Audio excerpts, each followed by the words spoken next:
The city skyline gleamed under the night sky as towering office buildings pulsed with the soft hum of technology.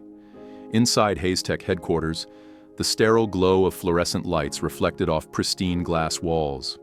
By day, this was a place of relentless innovation, a powerhouse of artificial intelligence, cybersecurity, and next-gen software solutions.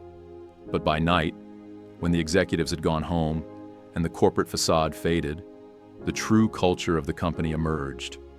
Tonight, Michael Hayes, the billionaire founder and CEO of Hayes Tech, would see it for himself. Dressed in a navy blue janitor's uniform, Michael adjusted the cap on his head, ensuring it shadowed his face just enough to obscure his features. His usual tailored suits and commanding presence had been traded for a mop bucket and an old cleaning cart. To anyone looking, he was just another night shift worker, not the man who had built this empire from scratch. He had spent years cultivating a culture of excellence and integrity, but lately, disturbing reports had surfaced. Whispers of employees being mistreated, managers taking credit for others' work, and a growing sense of fear rather than respect. On paper, everything looked perfect. Profits were at an all-time high, and customer satisfaction scores painted a picture of a thriving company. But Michael knew numbers could lie. People, however, never did. So instead of calling for a company-wide audit or relying on second-hand accounts, he chose the most unconventional method possible. He would step into the shadows of his own empire, walking its halls as an invisible observer. As he wheeled his cleaning cart through the dimly lit corridors, he took in the details. Papers stacked haphazardly on desks, coffee cups left half-finished, tired employees hunched over glowing screens. The real pulse of the company wasn't in the executive boardroom. It was here, among the people who worked long hours making it function. Then, a voice cut through the quiet hum of the office. "Hey, you!" "Yeah, janitor." Michael turned, keeping his posture relaxed. A man in his late 40s stood with an irritated scowl. Mitch Cartwright, senior operations manager. His reputation preceded him, sharp-witted, ruthless, and someone who only respected people above him, never below. "This hallway should have been cleaned an hour ago. What the hell are we paying you for?" Michael fought the urge to smile. The test had begun. Michael kept his expression neutral, gripping the handle of the cleaning cart as he turned to face Mitch Cartwright. The man's impatience was palpable, his arms crossed as if scolding a child. "Sorry about that, sir," Michael said, keeping his voice steady but submissive. "I'm just getting started on this floor." Mitch scoffed, rolling his eyes. "Unbelievable. You janitors get paid to do one simple job, and you can't even do that right. Do I need to call your supervisor?" Michael swallowed down the irritation building inside him. He had built this company from nothing, working through sleepless nights, sacrificing personal relationships, all to create a workplace where everyone felt valued. And yet, here was one of his senior managers, talking down to an employee like they were disposable. He didn't flinch. He needed to see just how deep this rot went. "Won't happen again, sir," Michael said, lowering his gaze as if embarrassed. Mitch clicked his tongue in annoyance and muttered, "Pathetic." Then, without another word, he turned on his heel and strode down the hallway. Michael exhaled slowly. That was one. But one bad apple didn't mean the entire tree was rotten. He needed more than just this interaction to determine if this was an isolated case or a systemic issue. So, he continued his work, moving through the corridors, wiping down desks, and emptying trash bins. Every so often, he listened. He heard genuine laughter coming from a group of younger employees still working late, excitedly brainstorming ideas for a new product launch. He overheard exhausted sighs from programmers drowning in endless lines of code. And then, he heard something that made him stop in his tracks. "You need to get over it, Jason. It's not stealing if the guy's too weak to stand up for himself." Michael's eyes narrowed as he moved closer to the break room, careful not to make a sound. Inside, 2 employees stood by the vending machines. One of them was Blake Stevenson, a mid-level project lead. The other was a younger employee, Jason, from the cybersecurity division. Jason looked uncomfortable, his grip tightening around the soda can in his hand. "Blake, that was my work. I spent weeks developing that code, and you just took it and presented it as your own." Blake shrugged, a smug grin on his face. "And now it's getting funded. So what's your point?" Michael felt his pulse quicken. This was exactly what he feared. The culture he had worked so hard to build was being eroded right under his nose. But before he could step in, Jason spoke again, his voice lower now. "I don't care about credit, but at least let me work on it. That's all I'm asking." Blake chuckled, shaking his head. "You don't get it, do you? I already told Mitch the idea was mine. You think he's going to believe some junior employee over me?" Michael clenched his fists. Mitch again. Jason's expression darkened, but he didn't argue. He just stood there, shoulders slumped, defeated. Michael had seen enough. This wasn't just one bad employee. It was a pattern, a system that rewarded the power-hungry and punished the ones who actually did the work. And Michael Hayes. He was about to break that system. Michael forced himself to take a slow breath. Not yet. He couldn't reveal himself. Not until he had everything he needed. Jason muttered something under his breath and walked away, leaving Blake alone in the break room. The smug project lead pulled out his phone, scrolling mindlessly, completely unbothered by what had just happened. Michael knew his company wasn't perfect.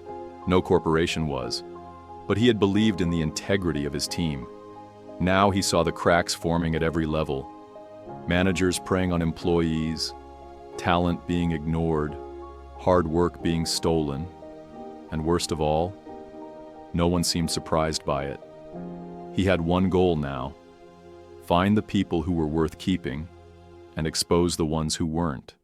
Pushing his cart toward the IT department, Michael caught sight of a young woman standing near a malfunctioning copy machine, frustration evident in the way she ran a hand through her hair. Emma Carter, mid-level engineer. He recognized her from employee reports. Sharp mind, great problem solver, but never in the spotlight. "Damn thing never works," she muttered, kicking the side of the machine. Michael hesitated before stepping forward. "Need a hand?" She turned, giving him a skeptical glance before sighing. "Unless you know how to fix copier firmware, I doubt it." Michael chuckled. "Try me." Emma folded her arms. "You know how to repair these?" Michael grabbed a nearby paperclip, bent it into a makeshift tool, and kneeled beside the machine. "I know a thing or two." She watched as he worked, her skepticism fading into mild surprise. After a few quick adjustments, the copier beeped and whirred back to life. Emma blinked. "Okay. What kind of janitor knows how to fix office tech?" Michael just smiled. "Let's just say I've been around a while." For the first time that night, he saw something promising. Genuine appreciation. No condescension, no arrogance, just respect. "Thanks. What was your name?" "Mike." "Well, Mike, I owe you one. You saved me from launching this thing out the window." She laughed, but her eyes carried exhaustion, the kind that came from working hard, but never being recognized. Michael glanced around the room. Unlike Blake and Mitch, the employees here weren't wasting time on office politics. They were the backbone of the company, the ones who actually built things. "Emma, mind if I ask you something?" he said casually. "Shoot. What's the worst part about working here?" She hesitated. "That's a trap question." "Just curious," Michael pressed. Emma sighed, glancing around to make sure no one else was listening. "The worst part? People like Mitch Cartwright and Blake Stevenson, the ones who act like they own the place just because they can talk their way into promotions. They step on people like Jason and get rewarded for it. Meanwhile, the people doing real work, we just keep our heads down and hope we don't get noticed. Michael felt a mix of frustration and validation. She saw it too. "And what would you change if you could?" he asked. Emma hesitated, studying him like she was trying to figure out why a janitor was asking these kinds of questions. Finally, she shrugged. "I'd make sure the right people got recognized, the ones who actually care. But that's never going to happen, so I guess I'll just keep my head down like everyone else." Michael's grip tightened on the mop handle. Not for long. Michael walked away from his conversation with Emma, his mind racing. She had unknowingly confirmed what he already suspected. His company had lost its way. He had built Housekeeper to be a place where innovation thrived, where talent was rewarded, and where integrity mattered. But somewhere along the line, the wrong people had gained power. The ones who talked big, took shortcuts, and exploited others had climbed the ranks, while the real workers, the Emmas and Jasons of the world, were overlooked, undervalued, and dismissed. But now Michael had names: Mitch, Blake, the ones like them. And just as importantly, he had found the ones worth fighting for. He was done watching. It was time to act. The following night, Michael arrived at the office earlier than before, still dressed in his janitor's uniform. But this time, he wasn't just here to observe. He had already made a call to his assistant, instructing her to prepare files on every major department lead: performance reports, employee complaints, project successes and failures. He wanted it all. By the end of the night, people were going to learn exactly who he was. Michael started by heading to Mitch Cartwright's office. He found the manager alone, reviewing financial reports with his feet up on his desk, a smug look of self-satisfaction on his face. Michael knocked on the open door. "Busy night?" he asked, keeping his voice neutral. Mitch barely glanced up. "What do you want, janitor?" "If the trash isn't emptied, get to it." Michael stepped inside. "Actually, I wanted to talk about Jason." That got Mitch's attention. His eyes flicked up, suspicion clouding his face. "What about him?" Michael leaned casually against the desk. He had an idea, a damn good one. But Blake stole it, didn't he? Mitch stiffened. "I don't know what you're talking about." Michael smirked. "You do, and you let it happen." Mitch scoffed, shaking his head. "Listen, I don't know who you think you are, but you're just a janitor. So why don't you—" Michael pulled the cap from his head. Mitch's words died in his throat. His eyes went wide as he really looked at the man standing in front of him. The neatly combed hair, the sharp, calculating eyes, the posture of a man who wasn't just an employee, but someone who owned the ground he walked on. Michael's voice turned ice cold. "Finish that sentence, Mitch. I dare you." Mitch paled. "Mr. Hayes, I didn't realize—" "No, you didn't." Michael's tone was steel. "And that's exactly the problem." Mitch opened his mouth again, but Michael didn't give him the chance. "Sit down." Mitch hesitated. Then, for the first time since Michael had met him, he looked nervous. He slowly lowered himself into his chair, shoulders tense.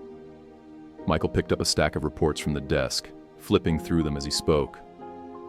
"Let's talk about leadership, Mitch. You see, I built this company on a few simple values: hard work, respect, and innovation. And yet, under your leadership, what do I find?" He dropped the first file on the desk. Employees being ignored. Another file. Talent being stolen. Another. Toxic management. Michael leaned forward, his voice dropping low. "You have 1 minute to tell me why you shouldn't be fired on the spot." Mitch stammered. Sir, I was just doing what I thought was best for the company. No, you were doing what was best for yourself. Michael cut him off. But don't worry, you won't have to anymore. Because, as of this moment, Mitch... Michael straightened, meeting his gaze. You're fired. Mitch's face drained of color. Sir, please, get out of my building. A stunned silence filled the room. Mitch, still struggling to process what had just happened, hesitated, then scrambled to gather his things, his hands shaking. As he stood, he dared to ask, "What are you going to do about the others?" Michael smiled, but there was no warmth in it. Watch and find out. As Mitch Cartwright scurried out of the office, his face a mixture of shock and humiliation, Michael Hayes stood unmoving, watching the man disappear down the hallway. One down. But this was just the beginning. Michael had built Hayes Tech with a vision, one that rewarded innovation and hard work. Yet, somehow, along the way, power-hungry opportunists like Mitch and Blake had twisted that vision into something toxic. Not anymore. Tonight, everything would change. Michael didn't wait. He made his way through the corridors, employees looking up with confusion as they saw the CEO of the company, dressed as a janitor, walking with purpose. He had one last stop. Blake Stevenson sat in his glass-walled office, reclined in his chair, feet kicked up on the desk as he laughed on the phone. Yeah, man, it was too easy. Kid practically handed me the idea. And Cartwright? Poofed. He backed me up. What's the kid gonna do, huh? Cry about it? Michael pushed the door open. Blake barely spared him a glance, then did a double take. His smirk faded instantly. Michael shut the door behind him. Blake cleared his throat, sitting up straight. Mr. Hayes, I wasn't expecting you. Michael stepped forward, hands in his pockets. That much is obvious. Blake chuckled nervously. Listen, sir, I know you're busy, but if this is about that idea... Michael slammed a file onto his desk. Blake jumped. Michael's voice was quiet but dangerous. You mean the idea you stole? Blake's mouth opened, then closed. He swallowed hard. Sir, Michael leaned forward, locking eyes with him. The difference between you and me, Blake, is that I built this company. I didn't cheat. I didn't lie. I didn't step on people to get here. But you? Blake's throat bobbed as he tried to find words, but Michael kept going. You prey on the weak. You think being clever means taking credit for someone else's work. You think leadership is about deception, when in reality it's about lifting others up. And do you know what happens to people like you? Michael took a deep breath and smiled. They get fired. Blake's face drained of color. No, sir, wait. Michael turned, stepping toward the door. Security will escort you out. Pack your things. Blake scrambled out of his chair. You can't do this. Michael stopped in the doorway, looking over his shoulder. Blake, I could have done this yesterday. I just wanted to see if you'd prove me wrong. He left without another word. By morning, word had spread like wildfire. Mitch Cartwright, gone. Blake Stevenson, fired. The toxic leadership that had been strangling the company from the inside, cut out like a disease. But Michael wasn't done. At 9 a.m. sharp, he called an emergency meeting. Every employee packed into the main auditorium, buzzing with confusion. Michael took the stage, no longer wearing the janitor's uniform. Today, he stood in front of them as their CEO. I'm sure by now you've all heard the news. His voice was steady, clear. Last night I went undercover. I walked these halls as one of you. I saw what was right about this company, but more importantly, I saw what was wrong.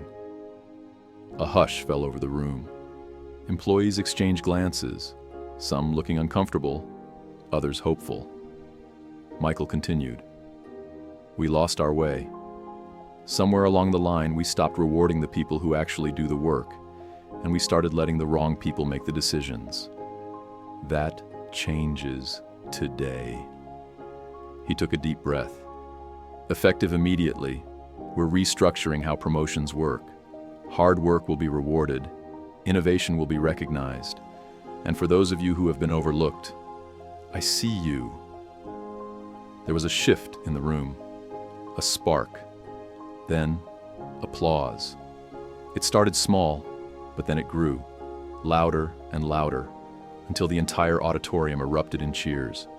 Jason, the young programmer whose idea had been stolen, sat in the front row, eyes wide with disbelief.